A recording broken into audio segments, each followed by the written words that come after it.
Salam metal teman-teman, dalam kesempatan ini kembali saya akan membahas IHSG dan dolar ya, seperti biasa di dalam market watch saya ya. Di Jumat kemarin kita lihat indeks harga saham gabungan ditutup menguat 4 poin di 6.177, tapi dengan catatan bahwa asing melakukan net sell sebesar 1,4 T, jumlah yang sangat besar loh teman-teman, bukan sesuatu yang ece-ecean itu 1,4 T ya. Nah yang kedua, dolar pun juga kita lihat BI kewalahan menjaganya, jangan sampai lari ke 18.000, jangan sampai lari ke 17.800 dan ditutup di 17.780 ya. Nah dari situ kita tahu bahwa asing net sell juga disebabkan oleh kemungkinan besar oleh ulah MSCI ya, yang mendowngrade information flow kita, walaupun memang status kita tidak diturunkan dari emerging market menjadi frontier market, tapi menurunnya catatan merah untuk information flow itu sesuatu yang sangat dahsyat. Sebab apa? Itu item yang paling penting teman-teman ya. Informasi adalah bahan baku yang kita butuhkan untuk melakukan investasi ya, mengambil keputusan untuk buy atau sell suatu saham ya. Tanpa informasi kita mengambil keputusan, itu namanya gambling ya, itu namanya judi ya. Kalau information flow kita dicatat dengan catatan merah ya, dianggap cacat ya, itulah alasan kenapa asing tetap kabur, sell 1,4 T. Ada berita juga yang tidak kalah buruknya, yaitu bahwa Purbaya ya melakukan perjalanan ke Cina untuk menawarkan panda bond ya. Jadi kalau dulu orang tua kita bilang kejarlah ilmu sampai ke negeri Cina, yang dilakukan Purbaya sekarang ini kejarlah utang sampai ke negeri Cina gitu kan ya.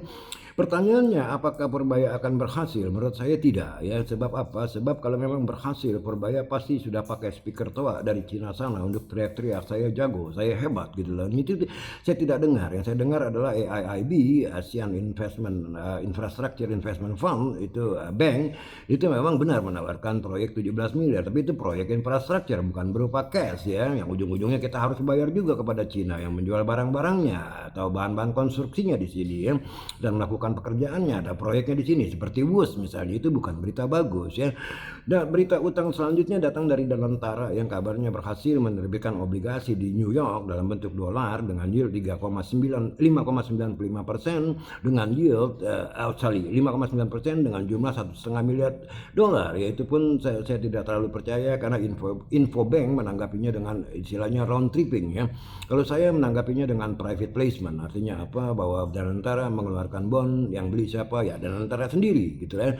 Sementara dalam negeri kabarnya juga akan mengeluarkan merah putih bond, patriot bond dan segala macam untuk proyek-proyek mereka in the pipeline ya. Dan saya takutnya nanti ini akan menjadi beban APBN ya.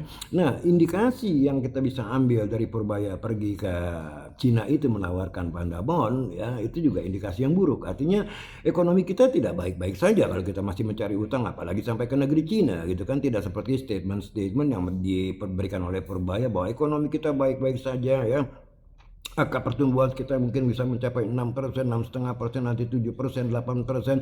Saya tidak terlalu percaya, karena tadi banyak sekali hal-hal yang kontradiktif. Kalau memang kuat ekonomi kita, kenapa harus ngemis-ngemis sampai ke Cina dengan mengeluarkan bond yang namanya panda bond atau PTO bond atau Bipang bond whatsoever gitu loh ya. Itu perlu dicatat teman-teman ya, karena fiskal kita dalam kondisi yang tidak baik-baik saja. Saya dengar juga ya proyek-proyek yang membakar duit ini tidak dihentikan ya, seperti MBG yang notabene sudah terbukti menjadi proyek korupsi besar-besaran yang dilakukan oleh kepala BGN-nya. Bukannya dibubarkan proyek ini, malah ya kembali lagi dipertahankan dengan budget 272 triliun setahu saya untuk tahun depan. Ini bakar duit yang sangat dahsyat ya, sangat mengerikan investor asing tentunya ya. Nah di pasar obligasi itu sendiri memang benar ya, ada asing yang masuk sebesar 60 T kabarnya dari Purbaya, tapi itu masuknya ke SRBI ya, yaitu surat utang yang dikeluarkan oleh BI dan tenoran 1 tahun ya. Dan itu juga yieldnya luar biasa, 7,57%, jauh di atas SBN yang 10 tahun yang 7,07% ya. Jadi saya ngerinya nanti akan terjadi migrasi besar-besaran dari SBN ke SRBI ya. Ini sangat mengerikan, sehingga kalau SBN dijual harganya turun, maka yieldnya naik, bisa naik ke atas 8%. Ini akan membebankan pemerintah kita ya untuk mengeluarkan atau menerbitkan SBN yang akan datang ya. Memang per tahun ini berhasil pemerintah mengeluarkan surat utang baru, dan berhasil meraih dana 386 triliun ya. Tapi dibandingkan tahun sebelumnya yang 351 triliun, ini kenaikan yang sangat dahsyat 10%. Defisitnya pun di bulan Mei sudah naik lagi dari 164 T menjadi 180 T, juga kenaikan 10%. Dengan kata lain ya, Purbaya pergi ke Cina mencari dana ini untuk mendanai defisit daripada APBN kita. Ini tentu berita tidak bagus teman-teman ya. Oleh karena itu juga impactnya terhadap dolar ya, rupiah tetap melemah ya. Karena apa? Kita lihat juga kepemilikan BI di SBN kita itu sudah naik sangat luar biasa ya. Sekarang berada pada posisi hampir 30% loh, 29, sekian persen. Sementara asing sendiri kepemilikannya itu jatuh terus-terusan secara sistematis dari atas 40% 5-6 tahun yang lalu, sekarang tinggal 12,5%. Artinya apa? Asing pelan-pelan meninggalkan negara kita yang dianggap ini sangat bermasalah sekali outlook ekonominya dan APBN-nya ya. Kalau sampai APBN itu merosot, defisitnya mencapai lebih dari 3%, ya sangat-sangat mungkin rating agency seperti Moody's, Fitch, dan S&P menurunkan rating kita menjadi non-investment grade ya. Yang de facto itu sudah dilakukan oleh dana-dana pensiun di Eropa, bahwa Indonesia non-investment grade sehingga technical asset allocation mereka turun dari 2% ke 0,5%. Nah, konklusinya begini teman-teman ya. Bah, ini video yang sangat singkat ya. Sebenarnya pesan saya adalah indeks yang menguat dari 5.300 seminggu yang lalu yang ditutup 6.177 kemarin di hari Jumat, itu bukan indikasi bahwa akan terus menguat ke 6.500 apalagi ke 7.000, dengan catatan bahwa asing kemarin masih melakukan net sell 1,4. Itu satu ya. Saham-saham banyak yang bertanya, Pak Ferry, Prof, apakah ini akan buying saham-saham bank? Saham-saham bank itu yang sangat sensitif terhadap economic outlook teman-teman ya, karena sifatnya procyclical. Kalau ekonomi lagi bullish ya kan saham-saham bank terbang karena ya tadi ya credit growth-nya tinggi ya kan, net interest margin-nya tinggi ya, profitnya tinggi. Tapi sebaliknya pada saat ekonomi nyungsep, saham-saham bank juga bisa nyungsep ke jurang ya, karena ya credit growth-nya turun, NPL-nya mungkin naik, net interest margin-nya mungkin turun, sehingga yang menjadi korban pertama kalau ekonomi ternyata outlook-nya buruk adalah saham-saham bank. Saya sendiri tidak akan membeli saham bank apapun juga dengan outlook ekonomi yang tidak baik-baik saja, bahkan di mata saya ada kemungkinan semakin memburuk karena lemahnya daya beli masyarakat ya, dan tingginya inflasi yang kemungkinan akan double digit di semester kedua manakala terjadi yang namanya El Nino Godzilla ya, yang bisa menyebabkan krisis pangan. Itu sangat mengerikan sekali. Oleh karena itu saya masih tetap berpikiran atau percaya bahwa dolar ini bisa lari ke atas 20.000, bahkan di semester kedua bisa ke 25.000. Ya saya bisa salah tentunya ya, jadi tidak usah percaya omongan saya, ini insting saya sebagai ekonom. Dan selama ini ya apa yang saya ramalkan ternyata terbukti lah ya, bahwa dolar akan ke 17.000, rating akan di downgrade, indeks akan jebol gitu kan ya. Tapi bukan berarti yang akan datang pun saya benar gitu, walaupun saya merasa yakin dolar terus akan ngacir ke atas 20.000 bahkan ke 25.000 di semester kedua kita ini ya.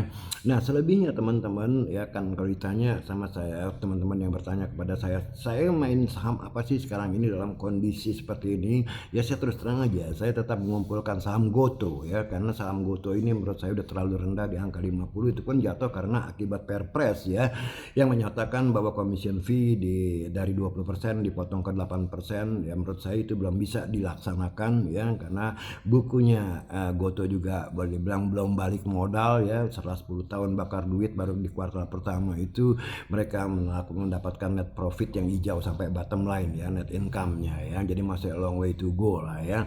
Nah selebihnya juga Goto adalah unicorn, too big to fail menurut saya ya, nggak gampang dibubarkan dalam sehari, dalam overnight ya. Mungkin dicari cara dengan segala cara untuk tetap menahan mendapatkan kinerja keuangan yang lebih baik ya. Saya dengar asing sudah mulai masuk dan Goto sendiri akan melakukan buyback sebesar 3 triliun something. Tapi again ini bukan rekomendasi, ini orang bertanya kepada saya mengumpulkan saham apa, saya mengumpulkan saham Goto karena investment horizon saya tidak 1 tahun, tidak 1 minggu, tidak 1 bulan. Investment horizon saya ketika membeli saham adalah sedikitnya 4-5 tahun ke depan ya. Untuk saya katakan investment saya adalah value investing ya. Saya memburu saham-saham yang satu saat value-nya itu akan memberikan return yang sangat tinggi ya. Nah saya rasa itu yang bisa saya sampaikan kepada teman-teman. info selanjutnya mengenai workshop saya yang banyak orang bertanya apakah masih ada tempat untuk tanggal 27-28 Juni ini di Hotel Tamarin. Masih ada beberapa tempat, bagi yang tertarik ya silahkan secepatnya mendaftar ya. Dan sifatnya kembali lagi saya tekankan praktis ya, saya tidak mengajarkan teori. Anda harus bawa laptop, kita bekerja dengan real data, dengan Excel ya. Kita bedah bukunya, laporan keuangannya Telkom, Astra, Indofood, BCA, Mandiri, BNI, dan kita lakukan valuasi berapa sih sebetulnya nilai intrinsiknya, nilai fundamental value-nya, harga wajarnya, sehingga Anda tidak membeli saham yang kemahalan dan Anda tidak menghindari saham yang kemurahan.